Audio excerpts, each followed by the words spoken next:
Hi friends, welcome to Deepika creations. ఎలా ఉన్నారండి? అందరూ బాగున్నారా? నేనైతే చాలా బాగున్నాను. ఈరోజు వీడియోలో రీసెంట్గా ఒక షార్ట్ వీడియోలో నేను కచ్ వర్క్ డిజైన్ పెట్టాను. సో ఆ డిజైన్ ఎలా డ్రా చేయాలో ఈ వీడియోలో డీటెయిల్గా చూపించాను. సో వీడియోని స్కిప్ చేయకుండా చూడండి. వీడియోలోకి వెళ్ళిపోయే ముందు మీ అందరికీ ఒక చిన్న రిక్వెస్ట్ అండి. మన ఛానల్ని ఎవరైనా ఫస్ట్ టైం చూస్తున్నట్లయితే వీడియో మొత్తం చూడండి. వీడియో కనుక నచ్చితే లైక్ చేయండి, షేర్ చేయండి, సబ్స్క్రైబ్ చేయండి మన ఛానల్ని. ఓకేనా? ఇక వీడియోలోకి వెళ్దాము.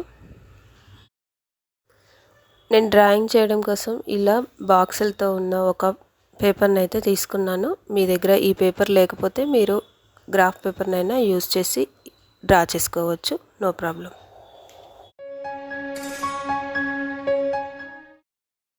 నేను వీడియోలో చూపిస్తున్నట్లుగా మీరు డ్రాయింగ్ చేసుకోండి.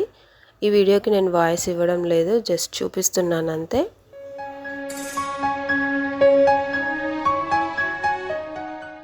మీకు ఏమైనా డౌట్స్ ఉంటే నాకు కామెంట్స్లో చెప్పండి, నేను క్లియర్ చేయడానికైతే ట్రై చేస్తాను. ఓకేనా? ఇక వీడియో చూసేయండి, నేను మ్యూజిక్తో కంటిన్యూ చేసేస్తాను.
ఇక్కడ దాకా వీడియో చూస్తున్నారంటే మీకు వీడియో నచ్చే ఉంటుంది. సో ప్లీజ్ ఇప్పుడే వెళ్ళి లైక్ చేసి మళ్ళీ వచ్చి వీడియో చూడండి. ఓకేనా?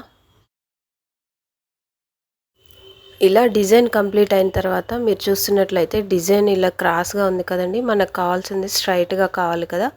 సో దానికోసం ఏం చేయాలో ఇప్పుడు చూపిస్తాను చూడండి. మీరు డిజైన్ డ్రా చేసుకున్న తర్వాత డిజైన్ మధ్యలో ఒక స్ట్రైట్ లైన్ డ్రా చేసుకోండి, ఇలా నేను చూపిస్తున్న విధంగా. మధ్యలో అంటే మనకి ఎక్కడి నుంచి స్టార్ట్ చేస్తే అక్కడి నుంచి ఇలా ఒక లైన్ డ్రా చేసుకొని ట్రేసింగ్ పేపర్ తీసుకొని దాని మీద ఒక లైన్ డ్రా చేసుకొని ఆ లైన్ కరెక్ట్గా మనం గ్రాఫ్ మీద ఏ లైన్ అయితే డ్రా చేసుకున్నామో దాని మీద కరెక్ట్గా ప్లేస్ చేసుకొని